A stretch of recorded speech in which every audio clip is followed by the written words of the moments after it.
and unknowingly since the time I went forth. His nephew also reached Arahantship in the same way at the age of 50 years. 136. Now, if a man has little learning and he is careless of his virtue, they censure him on both accounts for lack of virtue and of learning. But if he is of little learning yet he is careful of his virtue, they praise him for his virtue, so it is as though he too had learning. And if he is of ample learning yet he is careless of his virtue, they blame him for his virtue, so it is as though he had no learning. But if he is of ample learning and he is careful of his virtue, they give him praise on both accounts for virtue and as well for learning. The Buddha's pupil of much learning who keeps the law with understanding, a jewel of Jambu River gold 37. Who is here fit to censure him? Deities praise him constantly, by Brahma also is he praised. A 27. 137. Opening parenthesis. D. What should be understood as virtue consisting in purification not adhered to is trainer's virtue, because it is not adhered to by false view, and ordinary men's virtue when not adhered to by greed. Like the virtue of the elder Tissa, the landowner's son. Kuþumbiyaputta-Tissa-thera. Wanting to become established in Arahantship independence on such virtue, this venerable one told his enemies, I broke the bones of both my legs to give the pledge you asked from me. I am revolted and ashamed at death accompanied by greed. And after I had thought on this, and wisely then applied insight, when the sun rose and shone on me, I had become an Arahant. Mai 233. 138. Also there was a certain senior elder who was very ill and unable to eat with his own hand. He was writhing smeared with his own urine and excrement. Seeing him, a certain young bhikkhu said, "Oh, what a painful process life is." The senior elder told him, "If I were to die now, friend, I should obtain the bliss of heaven. I have no doubt of that. But the bliss obtained by breaking this virtue would be like the lay state obtained by disavowing the training," and he added, "I shall die together with my virtue." As he lay there, he comprehended that same illness with insight, and he reached Arahantship. Having done so, he pronounced these verses to the Order of Bhikkhus. I am victim of a sickening disease that racks me with its burden of cruel pain. As flowers in the dust burnt by the sun, so this my corpse will soon have withered up. Unbeautiful called beautiful, unclean while reckoned as if clean, though full of ordure seeming fair to him that cannot see it clear. So out upon this sailing rotting body fetid and filthy, punished with affliction, doting on which this silly generation has lost the way to be reborn in heaven. Single quote opening parenthesis. JA 2 437. 139. Opening parenthesis. E. It is the virtue of the Arahants, etc. that should be understood as tranquilized purification, because of tranquilization of all disturbance and because of purifiedness. So it is of 5 kinds as consisting in limited purification, and so on. 140. In the second pentad the meaning should be understood as the abandoning, etc. of killing living things, etc. For this is said in the Pisambheda. 5 kinds of virtue. In the case of killing living things, A. Abandoning is virtue. B. Abstention is virtue. C. Volition is virtue. D. Restraint is virtue. E. Non-transgression is virtue. In the case of taking what is not given. In the case of sexual misconduct. In the case of false speech. In the case of malicious speech. In the case of harsh speech. In the case of gossip. In the case of covetousness. In the case of ill will. In the case of wrong view. Through renunciation in the case of lust. A. Abandoning is virtue, through non-ill will in the case of ill will, through perception of light in the case of stiffness and torpor, through non-distraction, agitation, through definition of states, dharma, uncertainty, through knowledge, ignorance, through gladdening in the case of boredom, through the first jhana in the case of the hindrances. A. Abandoning is virtue, through the second jhana, applied and sustained thought, through the third jhana, happiness, through the fourth jhana in the case of pleasure and pain. A. Abandoning is virtue, through the attainment of the base consisting of boundless space in the case of perceptions of matter, perceptions of resistance, and perceptions of variety. A. Abandoning is virtue, through the attainment of the base consisting of boundless consciousness in the case of the perception of the base consisting of boundless space, through the attainment of the base consisting of nothingness in the case of the perception of the base consisting of boundless consciousness, through the attainment of the base consisting of neither perception nor non-perception, in the case of the perception of the base consisting of nothingness, through the contemplation of impermanence in the case of the perception of permanence. A. Abandoning is virtue, through the contemplation of pain in the case of the perception of pleasure, through the contemplation of not-self in the case of the perception of self, through the contemplation of dispassion in the case of the perception of delighting, through the contemplation of fading away in the case of greed, through the contemplation of cessation in the case of originating, through the contemplation of relinquishment in the case of grasping, through the contemplation of destruction in the case of the perception of compactness. A. Abandoning is virtue, through the contemplation of fall, of formations, in the case of accumulating, karma, through the contemplation of change in the case of the perception of lastingness, through the contemplation of the signless in the case of a sign, through the contemplation of the desireless in the case of desire, through the contemplation of voidness in the case of misinterpreting insistence, through insight into states that is higher understanding in the case of misinterpreting insistence, due to grasping, through correct knowledge and vision in the case of misinterpreting insistence, due to confusion, through the contemplation of danger in the case of misinterpreting insistence, due to reliance on formations, through reflection in the case of non-reflection, through the contemplation of turning away in the case of misinterpreting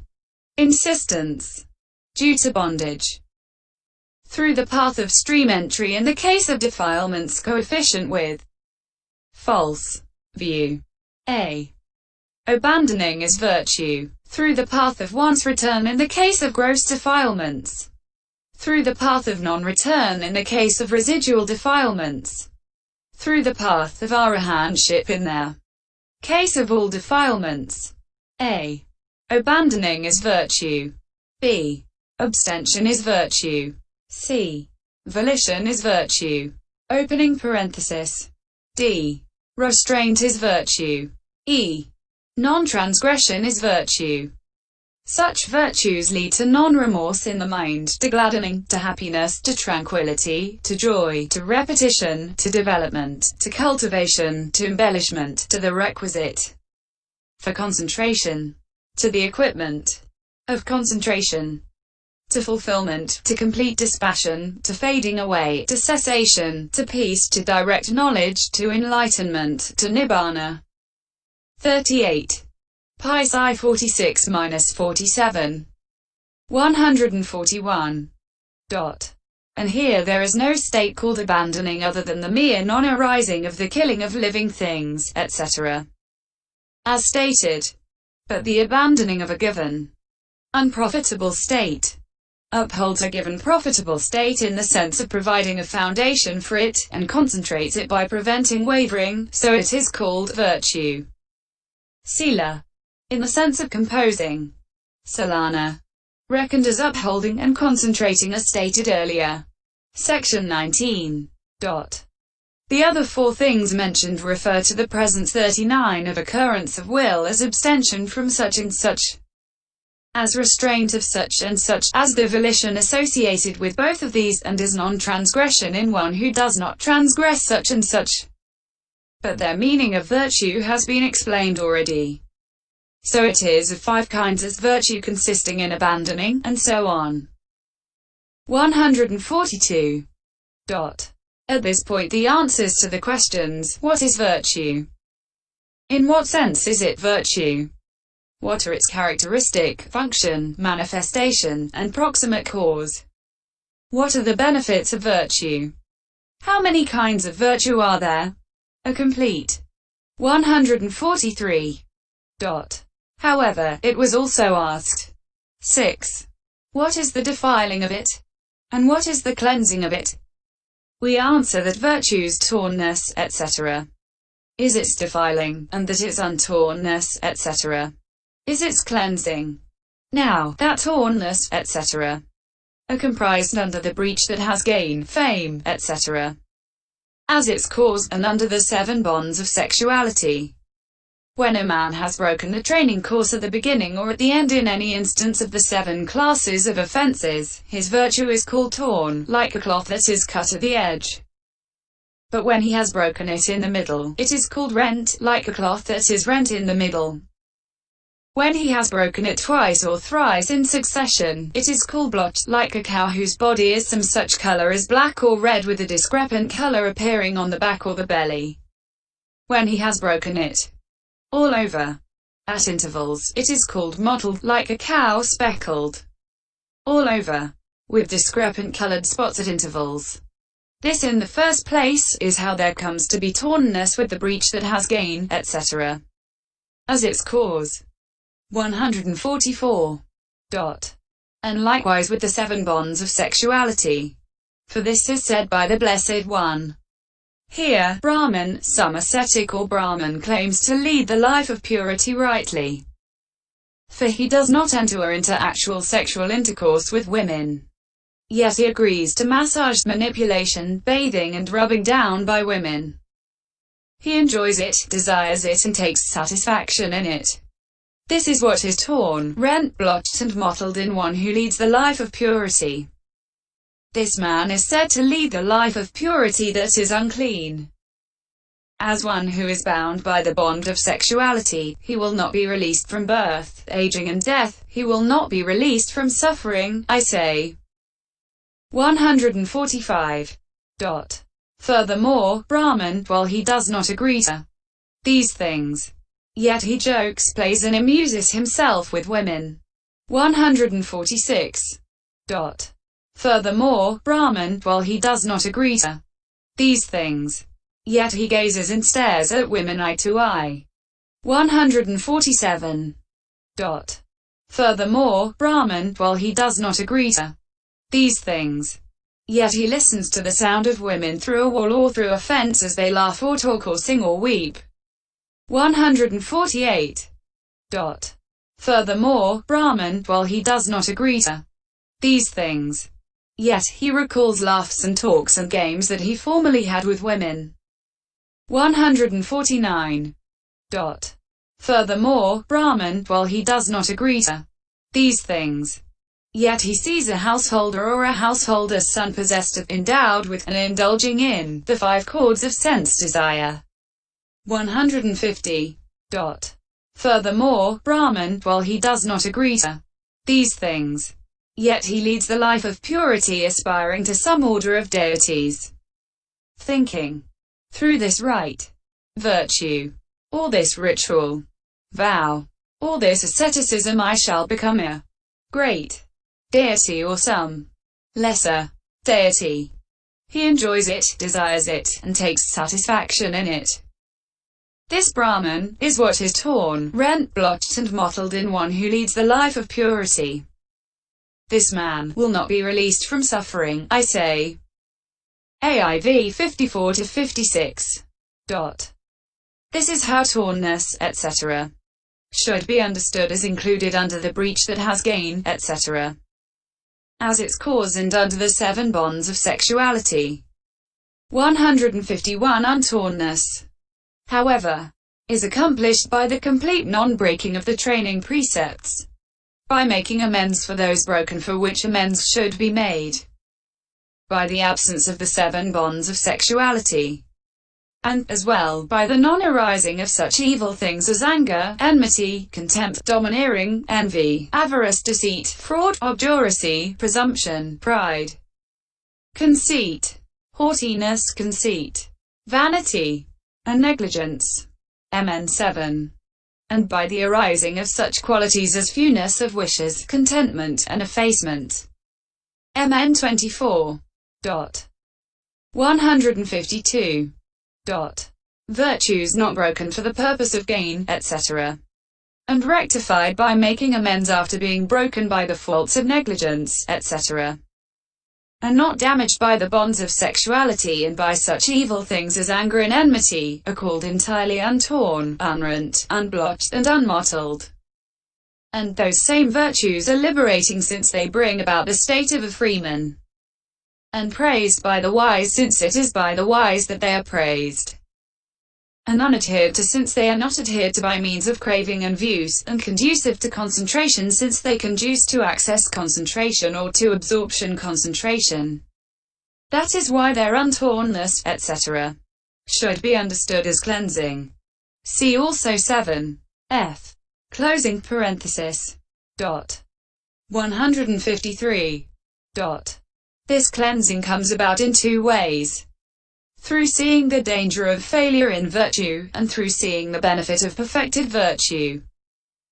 Herein, the danger of failure in virtue can be seen in accordance with such suttas as that beginning, Bhikkhus, there are these 5 dangers for the unvirtuous in the failure of virtue. A 252. 154. Furthermore, on account of his unvirtuousness, an unvirtuous person is displeasing to deities and human beings, is uninstructable by his fellows in the life of purity, suffers when unvirtuousness is censured, and is remorseful when the virtuous are praised. Owing to that unvirtuousness he is as ugly as hemp cloth. Contact with him is painful because those who fall in with his views are brought to long-lasting suffering in the states of loss. He is worthless because he causes no great fruit to accrue to those who give him gifts. He is as hard to purify as a cesspit many years old. He is like a log from a pyre. See it 99. For he is outside both recluseship and the lay state. Though claiming the bhikkhu state, he is no bhikkhu, so he is like a donkey following a herd of cattle. He is always nervous, like a man who is everyone's enemy. He is as unfit to live with as a dead carcass. Though he may have the qualities of learning, etc., he is as unfit for the homage of his fellows in the life of purity as a charnel ground fire is for that of Brahmins. He is as incapable of reaching the distinction of attainment as a blind man is of seeing a visible object. He is as careless of the good law as a